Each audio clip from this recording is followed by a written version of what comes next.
おはようございます。ティーラです。さて、今回は空気伝播音のお話です。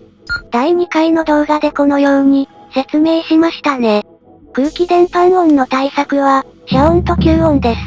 読んで字のごとく、遮音は音を遮ること、吸音は音を吸収することです。この2つは全く別の概念にもかかわらず、言葉の語用から多くの勘違いを読んでいるため、まずはこの2つの違いをはっきりさせましょう。遮音とは、空気中を伝わってくる騒音に対して壁を設けて音を跳ね返すことで侵入を防ぐことです。吸音とは、空気中を伝わってくる騒音に対して吸音材を設けて音を吸収することで侵入する騒音を軽減すること、また反響する音を吸収することで空間内部の騒音を軽減することです。詳しく解説します。大きな音を聞いてうるさいと感じたとき、耳を手で覆いますよね。これが遮音の基本です。この原理を理解する上で重要なワードが2つあります。音響透過損失、質量則です。音響透過損失とは、音が壁に当たると反射、吸音などの影響を受けながら透過します。壁を透過すると音波は小さくなります。このように壁が持つ音のエネルギーを小さくする効果のことを音響透過損失と言い、単位はデシベルで表します。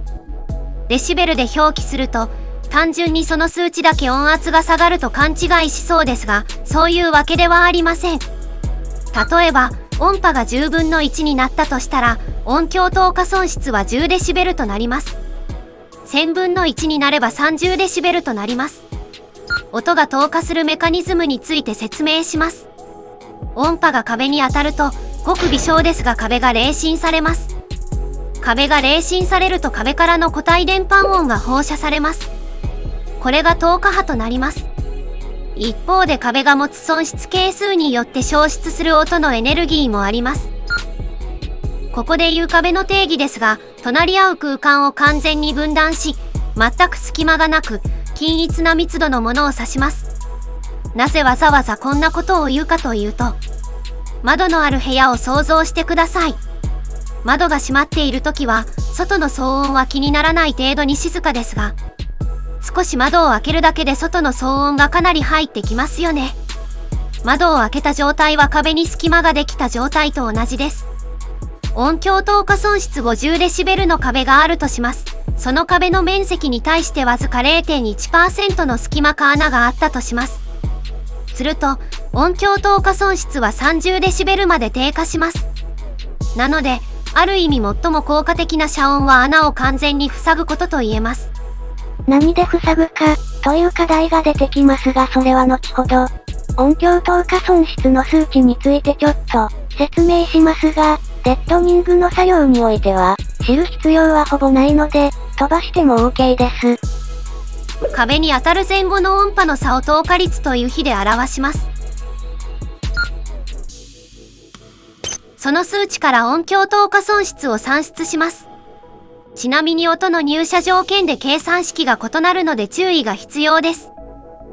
音響透過損失を高める最も一般的な法則が質量則です。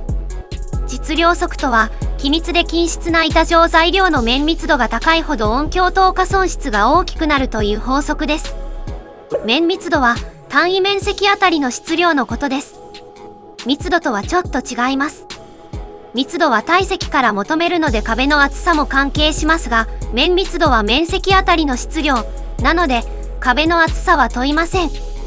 1メートル四方の中身が詰まった壁なら面密度が同じ場合、ペラペラでも分厚くても音響透過損失は同じということです。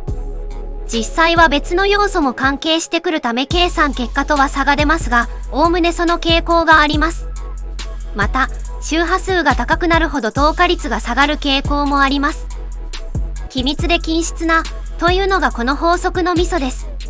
同じ一つの壁の中でも密度が変わっていたり、内部に空隙があると透過率が変化してしまいます。